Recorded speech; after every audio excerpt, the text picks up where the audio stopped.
and it looked like Chennedy Carter has finally broken her silence about this Caitlin Clark situation.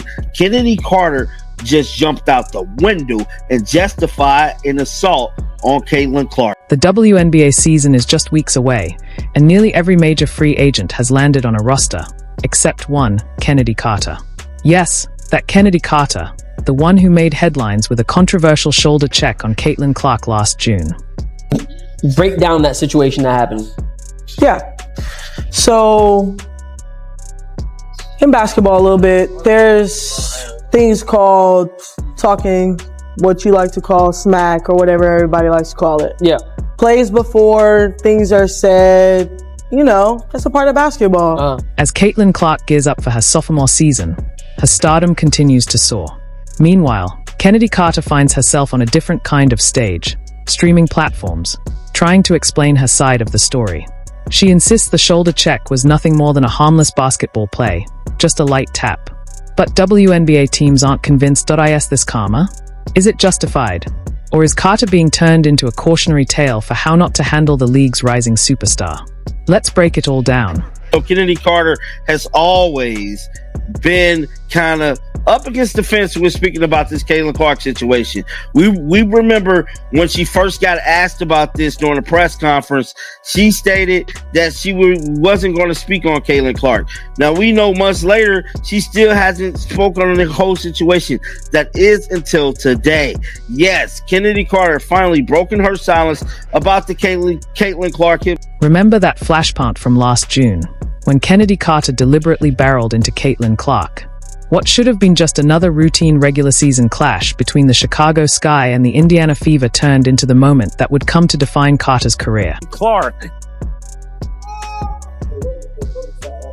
I mean, that's clear. A foul, which was called. The question is, will they call it unnecessary? Chennedy Carter. Let's dissect the moment frame by frame.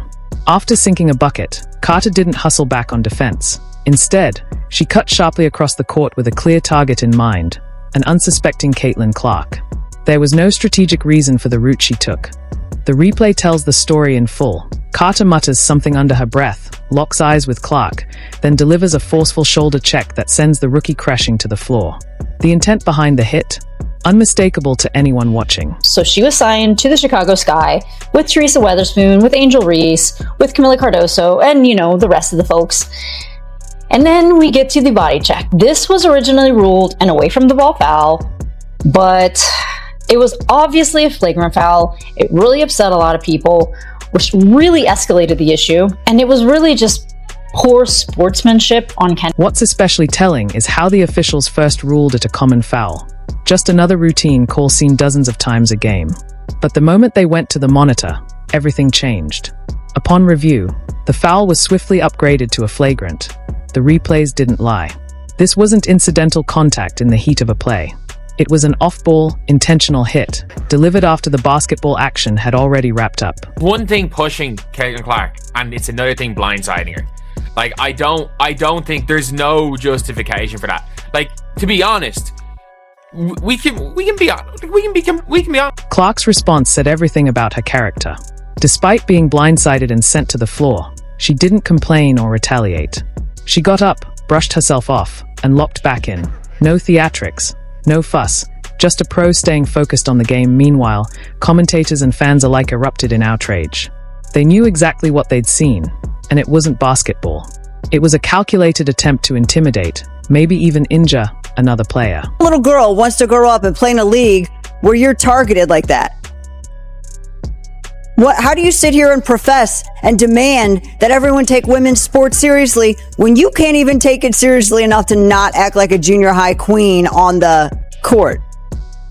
It's stupid.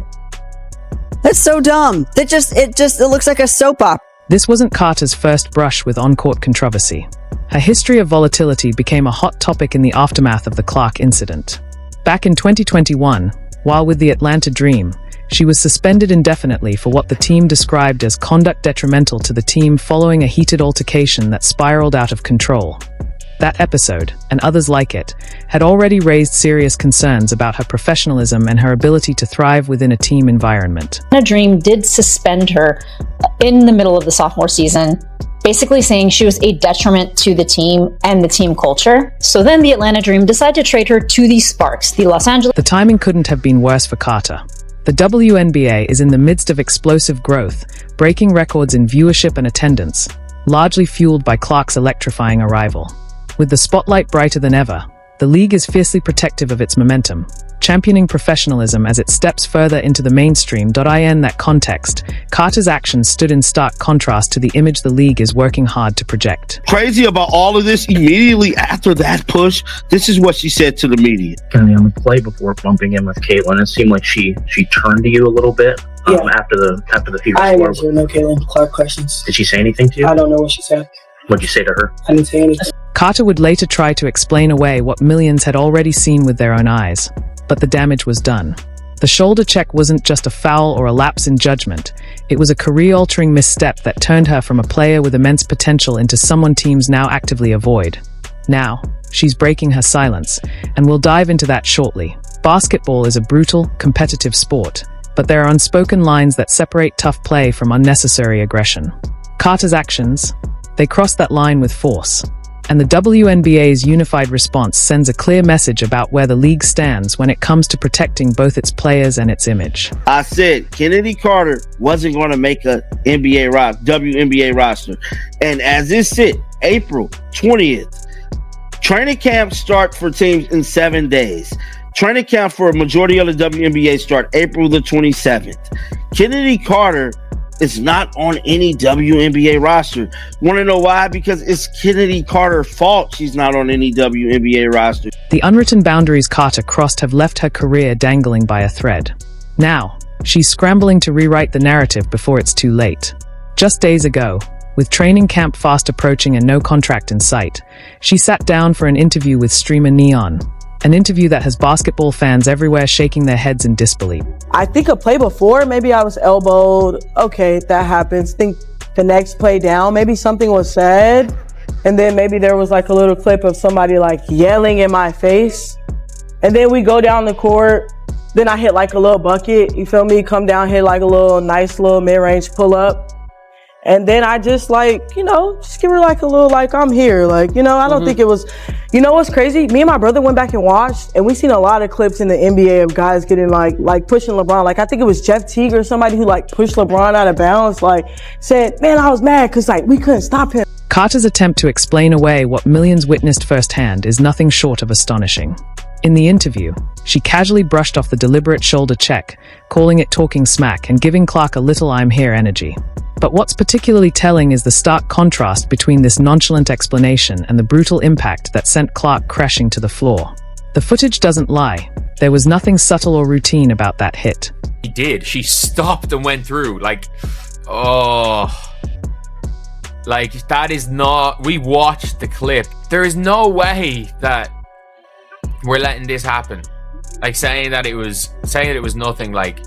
This is not just a tap. What makes this revisionist history even more glaring is Carter's sudden claim that she may have been elbowed before the play. This conveniently timed new detail, absent from any previous statements, has been thoroughly debunked by video evidence.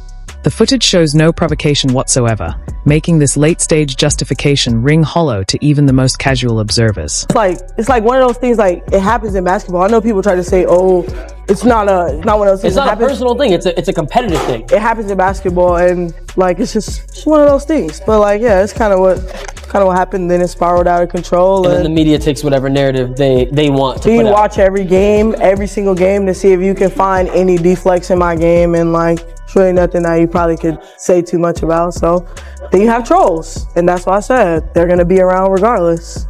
But yeah, it was just like a nice little tap, I'm here, not to harm you or anything. If you want to push somebody, you're gonna fool. Social media wasted no time calling out the obvious damage control. One fan's comment summed up the collective eye roll perfectly. You all seriously don't believe her, do you? This reaction wasn't isolated. Basketball communities across various platforms echoed the same skepticism, seeing it as a desperate attempt at image rehabilitation. This is crazy, and this changes everything, because all this time we've been waiting on Chennedy Carter to take responsibility for what she did to Caitlin Clark.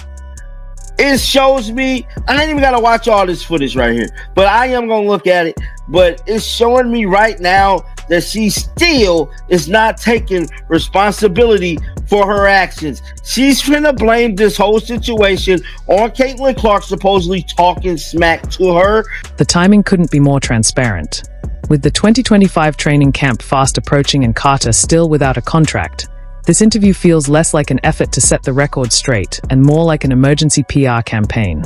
After months of silence on the incident, Carter suddenly feels compelled to share her side, just as teams are finalizing their rosters. The connection, not exactly subtle. I mean, that happens, man. Like, it's one of those things. I'm a great player. She's a great player. It looks a certain way. Everybody's going to have their views on it. But my personal view is, I don't have anything against her. She's a great player, and so am I. And I've got buckets all that season. You know what I'm saying? So, just one of those things that, I love it, though. They think I hate it. I love it. I love when it gets riled up and juicy like that. You feed off of like what people say and shit, and it makes you more motivated. That's what I'm telling you. Oh, yeah, I love the hate. I love that. Yeah. Oh, yeah.